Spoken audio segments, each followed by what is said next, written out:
जैसा कि आप लोग जानते हैं 3 दिन पहले खेसारी लाल की फिल्म आया था। फिल्म का टाइटल है बोल राधा बोल। इन दिनों इस फिल्म को इतना ज़्यादा पसंद किया जा रहा है कि दर्शकों के बीच लगातार हमें देखने को मिली। जैसा कि आप लोग जानते हैं थिएटर के बाहर हमें जनता की भीड़ देखने को मिलती है। आप लोगों ने पिछले वीडियो में भी देखा था कि जनता की भीड़ हमें देखने को मिल रही, लगातार टिकट के लिए फैंस हंगामा कर रहे थे। इस बीच भी कुछ हमें ऐसा देखने को मिल रहा है। इस फिल्म को देखने के लिए जनता की भीड़ लगातार बढ़ती हुई नजर आ रही है। आज इस फिल्म को रिलीज हुए 3 दिन हो चुके हैं और आज ये फिल्म ताबड़तोड़ कमाई करती हुई नजर आ रही है। आपको बता दें, एक दिन में करोड़ रुपए कमा रही फिल्म खेसारी लाल की सुपरहिट हो चुकी है। खेसारी का फिल्म दर्शकों के बीच में खूब ज्यादा पसंद किया जा रहा है। आए दिन थिएटर की कई सारी तस्वीरें और वीडियो में सोशल मीडिया पर देखने को मिलती। थिएटर के बाहर जनता की भीड़ लगातार देखने को मिल रही है। लोग इस फिल्म को देख के थिएटर से बाहर आ रहे हैं। उन लोगों का रिएक्शन भी देखने को मिला। लोग इस फिल्म को सुपरहिट बता रहे हैं। कई लोग कह रहे हैं फिल्म सुपरहिट होगी और कई लोगों का हमें बहुत बेहतर रिएक्शन देखने को मिल रहा है।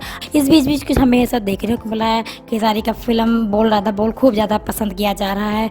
और फिलहाल आप खेसारी लाल का फिल्म देखे तो हमें ज़रूर बताइए कैसा लगा। नहीं देखा तो आप लोग भी जाइए देखिए खेसारी लाल की फिल्म आप लोगों को कैसी लगी।